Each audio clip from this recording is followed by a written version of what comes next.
L'art est politique, donc le cinéma est politique. Parce que je t'apprends rien, mais tout artiste est un humain qui vit dans une société avec un contexte. Et à New York, dans les années 60, ce contexte, c'est celui d'une ville où aucun film ne peut sortir au cinéma sans licence officielle. Donc si t'as un petit bout de papier qui dit c'est ok, ton film a été validé par un tas de types qui représentent l'État de New York. Et si ton film n'a pas été validé, ça veut dire qu'il les dérange, et du coup il n'a plus du tout le droit d'exister publiquement. Et dans les deux cas, le film est politique, approuvé politiquement ou désapprouvé politiquement. Et c'est justement ce système que Jonas Mekas va décider de défier. Lui, c'est un cinéaste, critique, militant du cinéma indépendant. Et en 1964, il organise une projection d'un film qui s'appelle Flaming Creatures, réalisé par Jack Smith et qui n'a pas eu son petit bout de papier. Mais c'est pas une surprise, parce que tout le monde savait que Flaming Creatures n'aurait pas la licence. Puisqu'il s'agit d'un film expérimental qui montre tout type de corps, qui se frôle, qui se maquille, qui s'enlace. C'est un film queer, un film libre, un film joyeux, qui n'a pas d'histoire à proprement parler politique, mais qui, vu ses thèmes, dérange les autorités de l'époque. Et comme tout le monde sait que Flaming Creature n'aura pas sa licence, ils n'ont même pas pris la peine de demander. Ils vont quand même le projeter 3 ou 4 fois avant qu'un petit curieux ne rejoigne la séance, et ce petit curieux,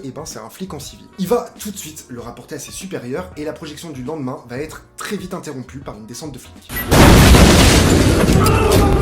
Jonas Mekas, qui avait organisé la projection, mais qui est aussi producteur du film, le projectionniste et la caissière, qui avait vendu les tickets pour voir le film, vont être tous les trois arrêtés. Mais alors, pas de panique pour Jonas Mekas, puisque la légende raconte qu'il avait tout prévu et qu'il avait quelques sandwichs dans sa poche au cas où ça arrivait. Ils ne resteront pas longtemps en prison, mais Flaming Creature restera quand même interdit de diffusion dans tout l'état de New York. Et Jack Smith, le réalisateur qui n'avait pas du tout prévu tout ce scandale, restera quand même pas mal traumatisé par la réception de Flaming Creature. Et ça, c'est un des exemples de pourquoi le cinéma est politique. Et pas seulement les films qui parlent de politique, mais aussi les films qui existent ou qui n'existent pas à cause ou grâce à la politique. Si tu as déjà vu Flaming Creature, et j'espère que ce n'était pas dans l'état de New York, dis-moi ce que t'en as pensé en commentaire. Dis-moi aussi quel est ton film de Jack Smith préféré, si tu en as déjà vu. Moi perso, c'est No President. Et n'hésite pas non plus à t'abonner à mon compte Very Nasty Stories. Tu trouveras certainement tout un tas de recos de culture LGBTQ+, dans le cinéma d'exploitation. À très vite.